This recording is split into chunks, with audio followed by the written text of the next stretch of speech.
In the golden age of the Buddha's teachings, there lived a young monk named Ananda, not the famous disciple, but a lesser-known wanderer who carried the weight of the world on his fragile shoulders.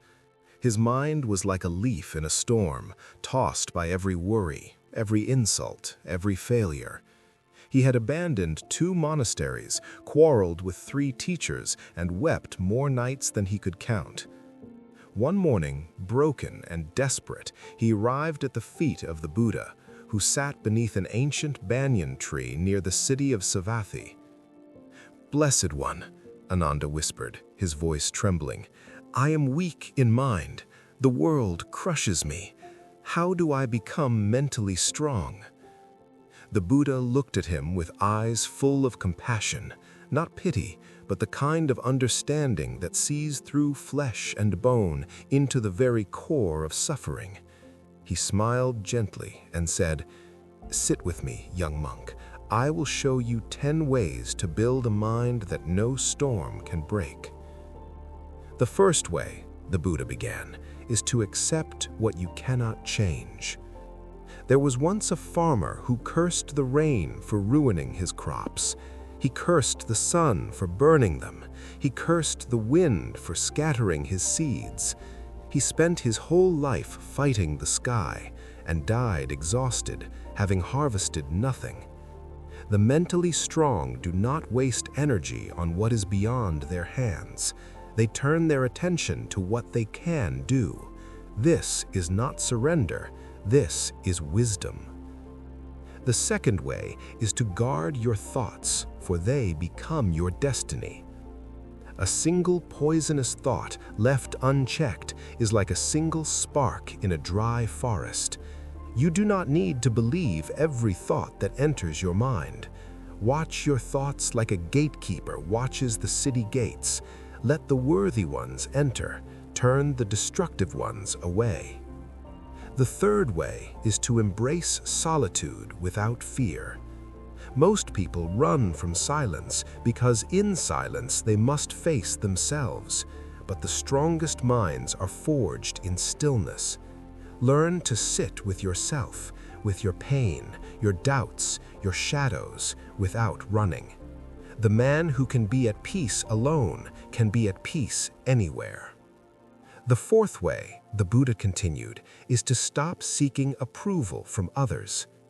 Once, a man brought me a basket of insults in the marketplace. I did not accept them, so they remained his. Why do you hand the keys to your peace to strangers? The opinions of others are their burden, not yours.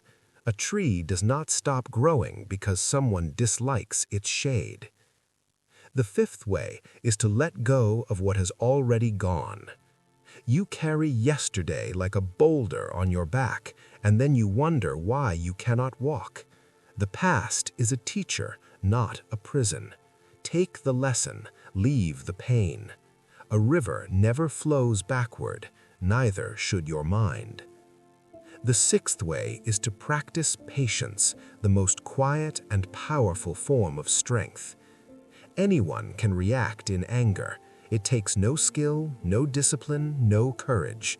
But to remain calm when the world provokes you, that is true power. Patience is not weakness, it is the armor of the wise. The seventh way is to be kind without expecting anything in return. Kindness that expects reward is merely a transaction.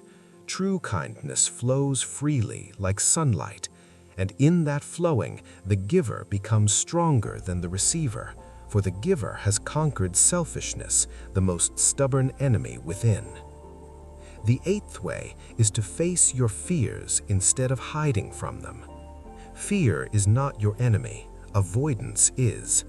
Every fear you refuse to face becomes a wall in your mind. Walk toward what frightens you. Slowly, gently, but walk. On the other side of fear, you will find freedom. The ninth way is to fail without losing your spirit. I did not attain enlightenment on my first attempt. I starved my body, punished my flesh, followed false paths. Every failure taught me where the truth was not, until at last I found where it was.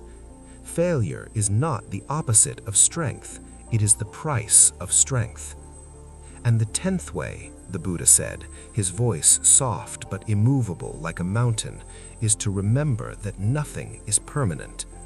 Your pain will pass, your joy will pass, your enemies will pass, you will pass. When you truly understand this, you stop clinging, you stop fearing, and you start living. Impermanence is not a tragedy, it is liberation. The young monk sat motionless. Tears rolled down his cheeks, not from sorrow, but from a great unburdening. Something had shifted inside him, like a locked door finally swinging open. "Blessed One," Ananda said, his voice trembling, "I came here as a broken man." The Buddha placed a hand on his head and replied, "You were never broken, Ananda. You were simply carrying things that were never yours to carry. Set them down.